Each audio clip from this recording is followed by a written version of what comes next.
Very good morning to all, very good afternoon, very good evening, and very good night. In this lecture, we will discuss small expression or small derivation for potential energy. ही जी potential energy आहे ती कोणती आहे? Electric potential energy.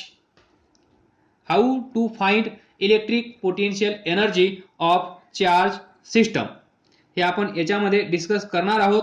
त्यासाठी consider करा एक charge plus Q हा चार्ज, त्यानंतर इथे असेल दुसरा चार्ज. तर हा पॉझिटिव्ह चार्ज आहे, हा पॉझिटिव्ह चार्ज आहे, म्हणजे दोन चार्ज कसे आहेत?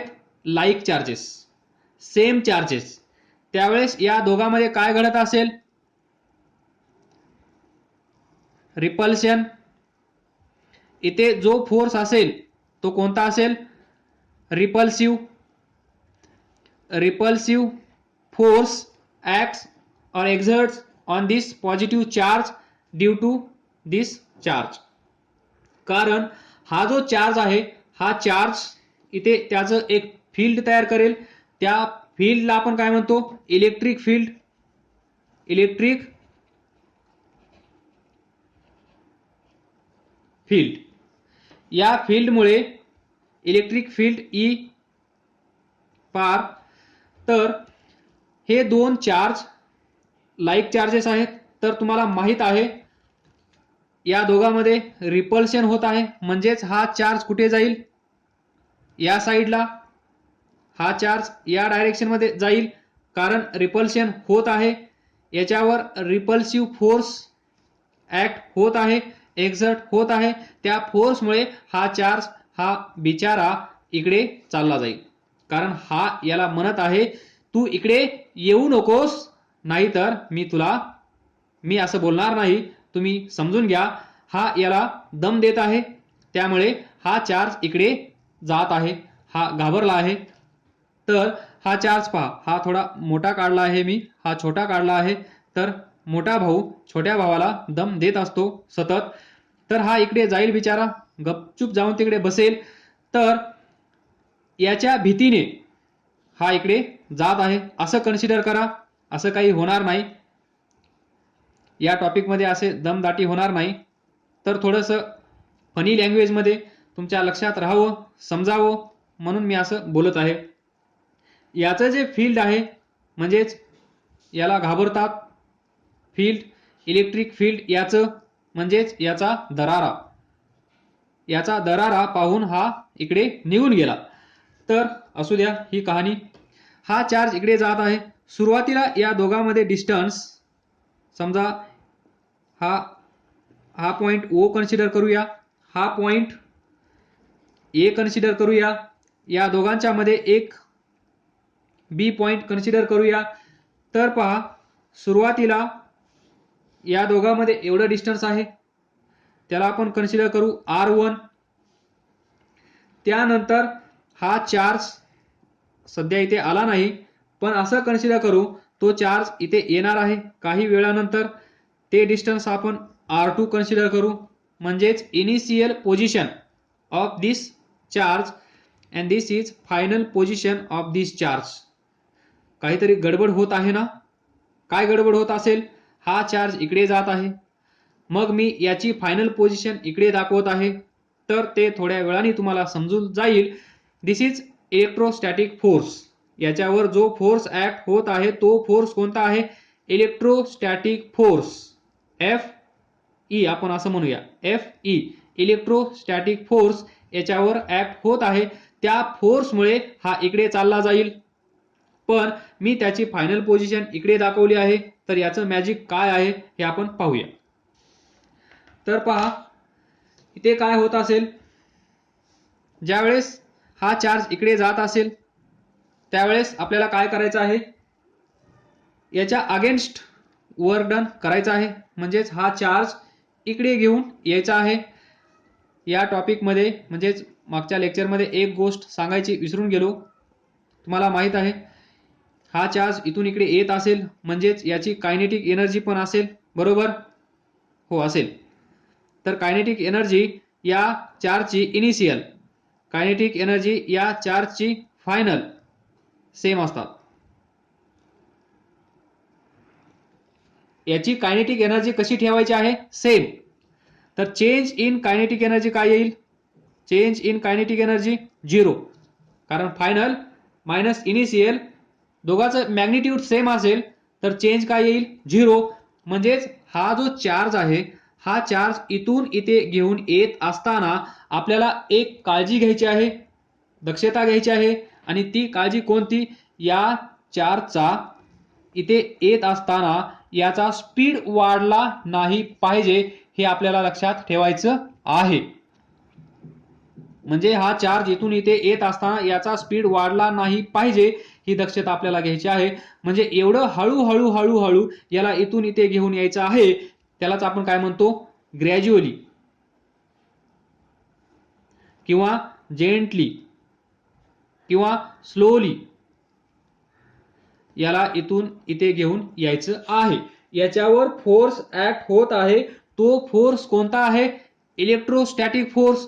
तो फोर्स या चार्जला इकडे घेऊन जात आहे, पण आपल्याला काय करायचं आहे? या चार्जला इकडे घेऊन यायचं आहे. तर पहा, work done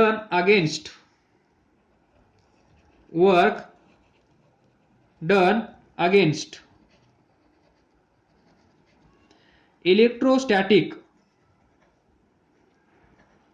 electrostatic force, that is Fe, किंवा in displacing the charge this plus q through small displacement dr. तर आता असं कन्सिडर करा, ही लाईन जॉईन करूया, ही पाथ, हा चार्ज आपण इकडे घेऊन येणार आहोत. फायनल पोझिशन त्याची ही असेल, पण हा चार्ज इथून थोडासा आपण इथे डिस्प्लेस झाला आहे असं दाखवूया. अगेन्स्ट दिस इलेक्ट्रोस्टॅटिक फोर्स Fe, आणि ते डिस्टन्स आहे dr बार किंवा dr. तर पहा, हा चार्ज इकडे आला, त्याला आपण एवढं इकडे घेऊन आलो, स्लोली जेंटली हळूहळू आपण या चार्जला इकडे घेऊन येत आहोत. आणि याचं इकडे येण्याचं अतिक्रमण चालू झालं आहे. त्यापैकी एक पोझिशन आपण कन्सिडर केली आहे, आणि ती आहे at distance dr from position A. आलं लक्षात?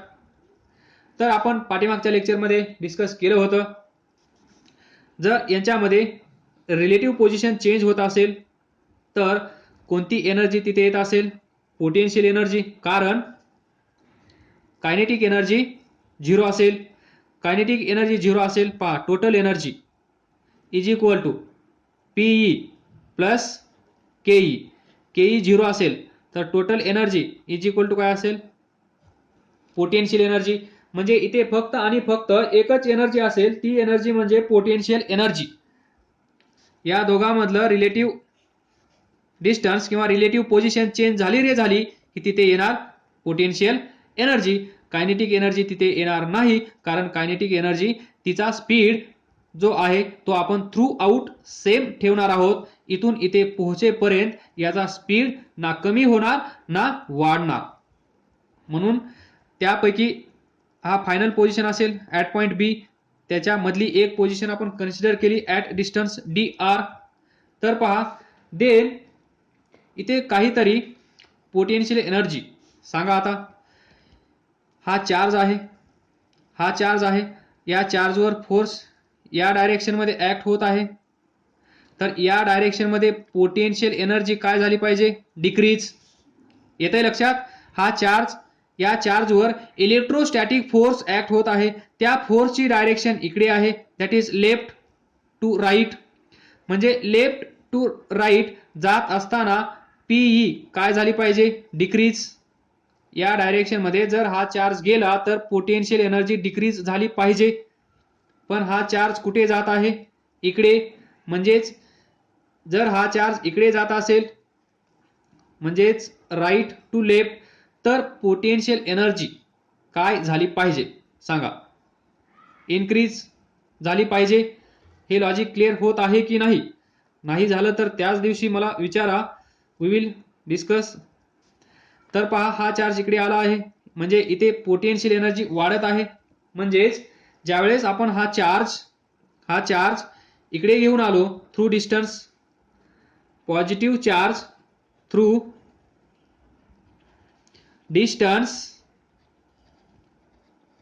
डिस्टन्स डी आर बार, त्यावेळेस काय होईल? पोटेन्शियल एनर्जी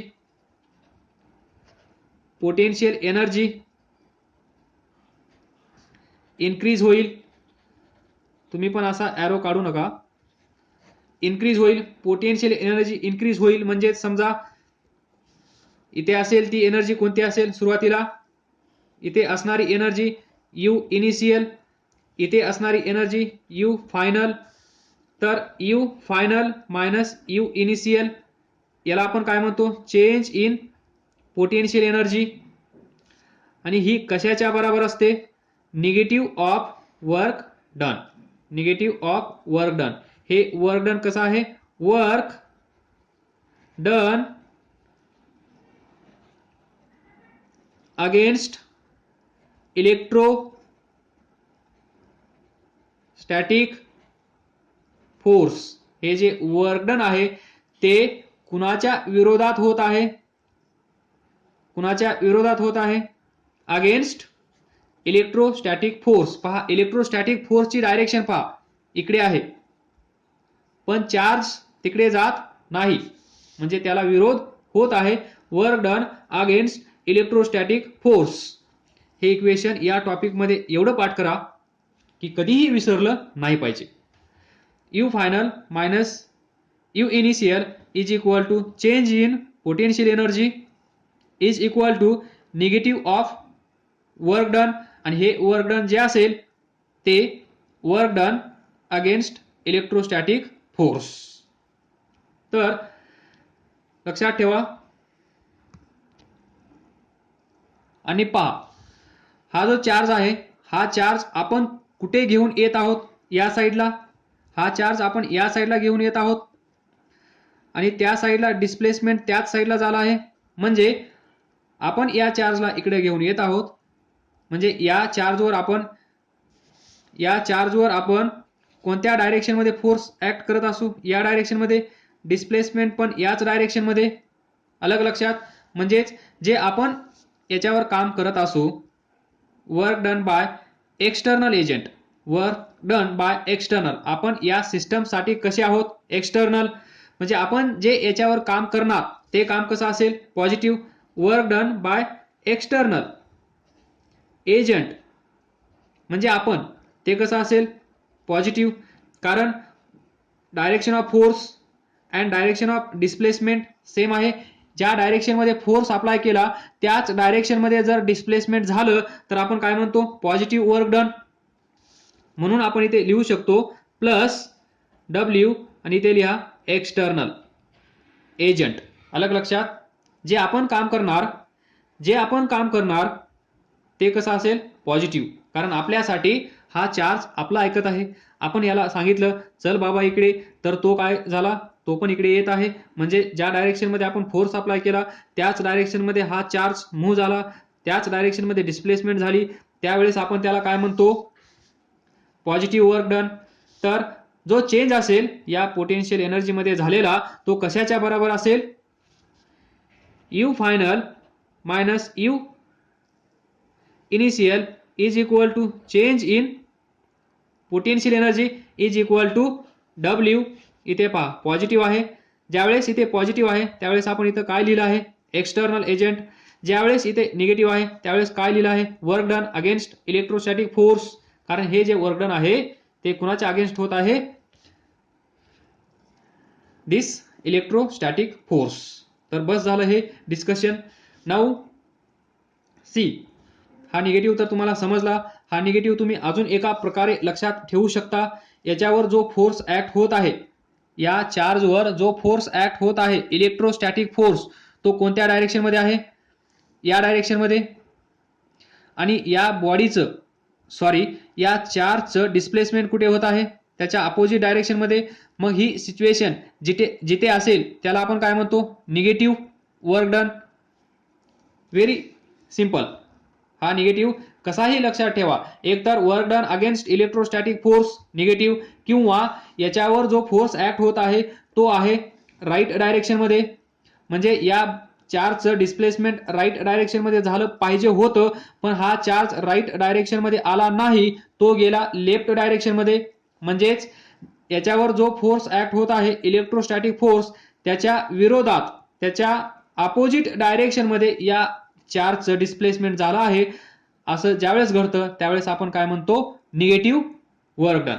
इथे पहा, याला आपण म्हणलो पॉझिटिव्ह, तर याच्या उलट सिच्युएशन असेल तर ते वर्क डन कसं असेल, निगेटिव्ह. म्हणून हा इथे निगेटिव्ह आहे असंही लक्षात ठेवा. बस वर्क डन, नाहीतर आपलं 1 तास वर्क डन मध्ये जायचा. तर तुम्ही समजू शकता मला काय म्हणायचं आहे ते. Then see here, now see what is this work done. इथे पहा, याच्यावर फोर्स ऍक्ट होत आहे एफ ई, इलेक्ट्रोस्टॅटिक फोर्स, त्याचं डिस्प्लेसमेंट किती झालं आहे, डी आर. तर simple, what is work done, force into displacement. इथे फोर्स कोणता आहे, electrostatic force, into D S ची जागा कोणी घेतली, डी आर, बरोबर. D R bar that is F E into D R, force into displacement. This is work done by electrostatic force. तर हे वर्क डन उचला आणि इथे ठेवा, याला तुम्ही स्टार असं नाव द्या, आणि फ्रॉम स्टार मी असं लिहितो, change in potential energy is equal to negative of this F E into dr. आलं का लक्षात. This is change in potential energy. Now to find total potential energy, total change, ही जी चेंज आहे तो फक्त एवढा चेंज आहे. हा चार्ज इथे आला आहे, तर हा चार्ज आपल्याला कुठे घेऊन यायचा आहे, पॉइंट बी ला. इथे हा चार्ज इथून इथे घेऊन येण्यासाठी पहा, initial position R1, final position R2, इथून इथे घेऊन येण्यासाठी आपल्याला यूज करावी लागेल ती टेक्निक, म्हणजेच टोटल. जर आपल्याला काय फाइंड करायचं असेल फिजिक्समध्ये, तर आपण कोणतं टेक्निक यूज करतो, इंटिग्रेशन. टोटल जर आपल्याला करायचे असेल, हे आहे छोटासा चेंज इन पोटेन्शियल एनर्जी.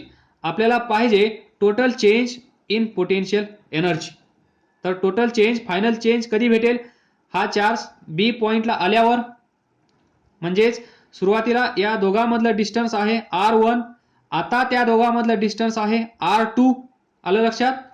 तर या इक्वेशनला आपण इंटिग्रेट करू शकतो फ्रॉम,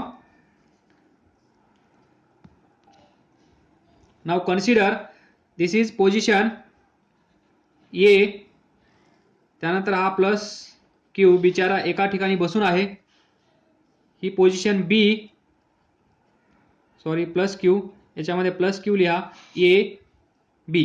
हा चार्ज इथून इथे आला पाहिजे, म्हणजेच हे डिस्टन्स आहे R2, R1 हे डिस्टन्स आहे R2.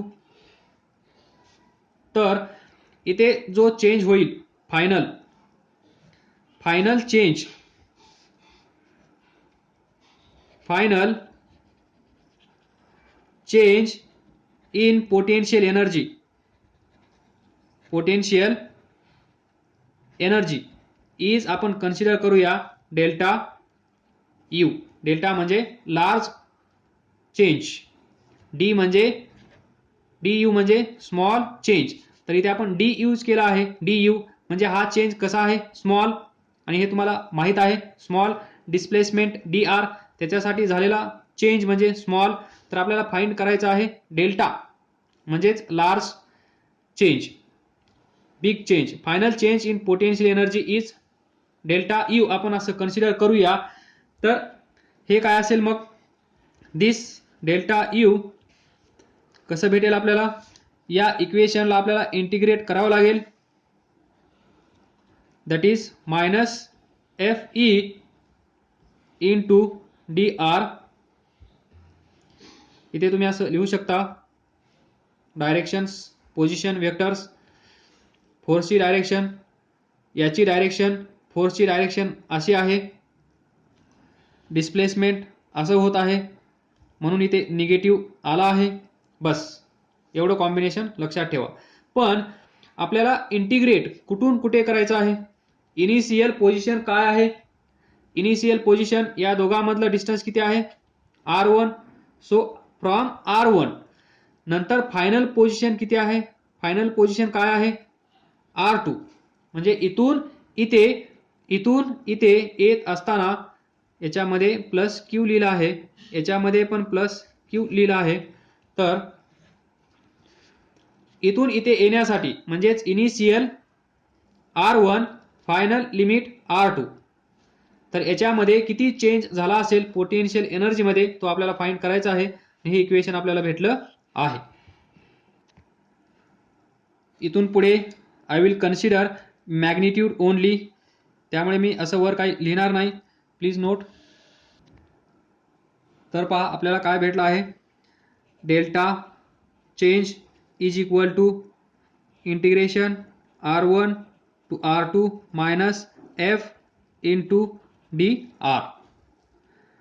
तर आपण पुट करूया. इथून पुढे फिजिक्स खतम झाला आहे, आता मॅथचं लेक्चर सुरू झालं आहे असं कन्सिडर करा. निगेटिव्ह, तर F E electrostatic force by Coulomb's law, हा फोर्स किती असतो, एफ ई सर्वांना माहित आहे. इथे लिहा, we know that this Coulomb's force of attraction किती आहे, हा फोर्स किती असेल, by this law, Coulomb's law, 1/4 pi epsilon naught into हा सोर्स चार्ज क्यू, हा चार्ज क्यू डिवायडेड बाय या दोघांमधलं डिस्टन्स, या दोघांमध्ये डिस्टन्स किती आहे सुरुवातीला, r1. तर पहा, we know that electrostatic force of attraction is equal to 1/4 pi epsilon not. ते जे दोन चार्ज असतील त्या दोघांचा प्रोडक्ट डिवायडेड बाय त्या दोघांमधलं डिस्टन्स त्याचा स्क्वेअर. इथे 1 नको घ्यायला, जनरल फॉर्म्युला आहे. तर इथे पहा, याची व्हॅल्यू पुट करा, 1/4 pi epsilon naught Q divided by R square हा डी आर. तर constant 1/4 pi epsilon naught Q integration of minus sign इथे असेल r1 r2 1/r square dr, this dr upon r square. याचं integration तुम्हाला find करता येतं, -4 पाय epsilon naught Q तर किती येईल याचं इंटिग्रेशन, 1/r स्क्वेअरचं integration -1/r, upper limit r2 lower limit r1. तर याचं इंटिग्रेशन पहा, हा वर घेऊन जा, -2 होईल इंटिग्रेशन dr. तर हा इथे x⁻n चा रूल यूज करा, म्हणजेच +1 डिवायडेड बाय n+1. तर काय येईल, r -2 + 1 डिवायडेड बाय -2 + 1. तर हे किती येईल, r⁻1 डिवायडेड बाय -1. तर r⁻1 खाली येईल, म्हणजे -1/r. दिस इंटिग्रेशन ऑफ दिस. हे पाठ करून ठेवा, प्रत्येक गोष्ट पाठ करून ठेवा, असं सांगत आहे. काय काय पाठ करावं, जेवढं होतंय तेवढं पाठ करून ठेवा. हा मायनस बाहेर येईल, प्लस होईल, 4 पाय एप्सिलॉन नॉट क्यू की 1/r r2 r1 1/4 pi epsilon naught Q की तर ठेवा 1/R2 minus 1/R1. This is final change in potential energy. म्हणजे तो जो चार्ज आहे हा प्लस क्यू, हा छोटासा क्यू इथून या बी पॉईंटला आणण्यासाठी, म्हणजे याच्यामधलं पहा सुरुवातीला एवढं डिस्टन्स आहे R1, आता या दोघांमधलं डिस्टन्स R2 आहे, म्हणजे एवढं डिस्टन्स कमी झालं आहे. तर इथे पोटेन्शियल एनर्जी इन्क्रीज होईल आणि ती पोटेन्शियल एनर्जी इन्क्रीज जी होईल ती किती असेल, ती किती असेल तर ती एवढी असेल. लक्षात ठेवा, ती किती असेल, ती एवढी असेल पोटेन्शियल एनर्जी ज्यावेळेस हा चार्ज इथून इथे आला असेल तेव्हा. एवढं डिस्टन्स तो इथे आला, हे डिस्टन्स किती असेल R1 मायनस R2. एवढं डिस्टन्स कमी झालं या दोघांमधलं, हे R2 आहे हे R1 आहे, तर हे राहिलेलं डिस्टन्स किती असेल R1 मायनस R2. एवढं डिस्टन्स कमी झाल्यानंतर या दोघांमध्ये जी पोटेन्शियल एनर्जी असेल ती वाढेल. वाढेल कशावरून, ही अर्थ सरफेस सुरुवातीला ही बॉडी इथे असेल, ती बॉडी नंतर इथे आली तर पहा इथे जी पोटेन्शियल एनर्जी असेल mgh2, इथे जी असेल mgh1, तर mgh2 ग्रेटर असेल mgh1 पेक्षा. म्हणजे ज्यावेळेस बॉडी इथे येईल त्यावेळेस इथे पहा पोटेन्शियल एनर्जी इथे काय होणार आहे, इथून इथे आल्यानंतर पोटेन्शियल एनर्जी डिक्रीज होणार आहे, पण डायरेक्शन ऑफ फोर्स याच्यावर जो ऍक्ट होत आहे तो इकडे आहे. ती बॉडी तिकडे त्या डायरेक्शनमध्ये गेली असती तर पोटेन्शियल एनर्जी डिक्रीज झाली असती, पण ही बॉडी तिकडे जात नाही, ती कुठे जात आहे, त्याच्या अपोजिट डायरेक्शनमध्ये जात आहे, म्हणून पोटेन्शियल एनर्जी इन्क्रीज होत आहे. लक्षात ठेवा. Now so far we get change in this delta change in potential energy is equal to 1/4 pi epsilon naught q key 1/R2 minus 1/R1. तर हा change in potential energy is equal to W. तर पहा हा capital Q, हा small Q, B point इथे आहे, हा charge इथे आला आहे, तर हा पॉइंट आपण ए कन्सिडर केला, हा पॉइंट बी. तर वर्क डन कसा आहे A to B, work done to move this charge from A to B. तर इथे लिहा ए टू बी, यालाच परत तुम्ही लिहू शकता W A B change in potential energy. हे इक्वेशन तुम्हाला माहित आहे, आपण पाठीमागे पण लिहिलं आहे. Work done against electrostatic force. So पहा याच्या लेफ्ट साईड पहा सेम आहेत, तर राईट साईड पण सेम असल्या पाहिजेत. तर इथून आपण असं लिहू शकतो W A B is equal to 1/4 pi epsilon naught Q की 1/R2 minus 1/R1. This is the work done, म्हणजेच the change in potential energy. Change in potential energy is equal to work done W from A to B against electrostatic force. So W is equal to this. आणि हे तुम्हाला परत बोलणार नाही, हे तुम्हाला पाठ करायचं आहे, नाविलाज आहे, हे तुम्हाला पाठ करणं गरजेचं आहे. तर पहा हे आपण कॅल्क्युलेट केली चेंज इन पोटेन्शियल एनर्जी. जो चेंज पोटेन्शियल एनर्जी मध्ये होत असतो तोच इक्वल टू असतो वर्क डन. तेवढंच वर्क डन आपल्याला करावं लागतं ते कॉन्फिगरेशन चेंज करण्यासाठी किंवा ते कॉन्फिगरेशन सेट करण्यासाठी. तर इथून पुढे आपण थोडासा चेंज करू शकतो याच्यामध्ये, ते आपल्या सोयीसाठी. It will be convenient to us. काय असेल पहा, आपल्याला माहित आहे, हे वाक्य पाठ करून ठेवा. We know that potential energy at infinity is 0. Potential energy at infinity is 0.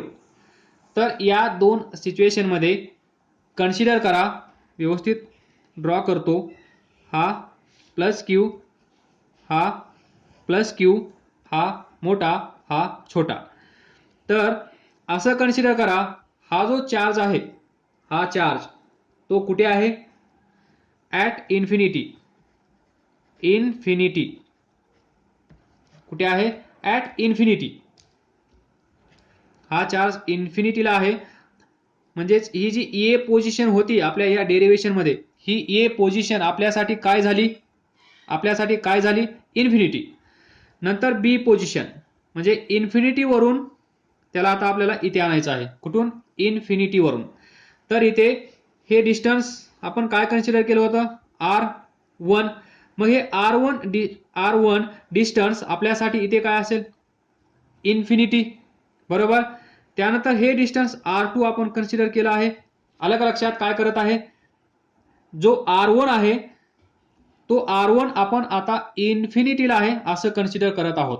म्हणजे R1 is equal to infinity. हा चार्ज ए पासून आपण बी ला घेऊन आलो, पण ए पोझिशन ही कुठे आहे? आता जनरल केसमध्ये इन्फिनिटीला आहे. हा चार्ज इन्फिनिटीला आहे. इन्फिनिटी डिस्टन्स वरून हा चार्ज आपल्याला आता इथे घेऊन यायचा आहे. पहा, एवढ्या दूर वरून आपल्याला हा चार्ज इथे घेऊन यायचा आहे ॲट डिस्टन्स R2. म्हणजे याच्यापासून R2 डिस्टन्सवर याला इन्फिनिटी वरून आणायचं आहे, खूप दूर वरून. जसं जम्मू काश्मीर वरून आपल्याला कन्याकुमारीला याला घेऊन यायचं आहे. नंतर कन्याकुमारीला एअरपोर्टवर आल्यानंतर घर आणि एअरपोर्ट घर या दोघांमध्ये डिस्टन्स असेल R2.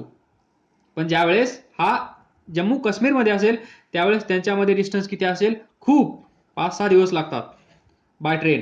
So at infinity. तर R1 is equal to infinity असेल तर हा फॉर्म्युला काय तयार होईल पहा. W AB is equal to 1/4 pi epsilon not Q की 1/R2 ला आपण कन्सिडर करू R जनरल केससाठी. म्हणजे R2 च्या जागेवर इथे आला R मायनस 1/R म्हणजे 1/इन्फिनिटी. तर हे इक्वेशन बनेल 1/4 पाय एप्सिलॉन नॉट Q की 1/R. आणि याला तुम्ही असं लिहू शकता 1/4 pi epsilon not Q divided by R. This is small derivation or small formula to find work done.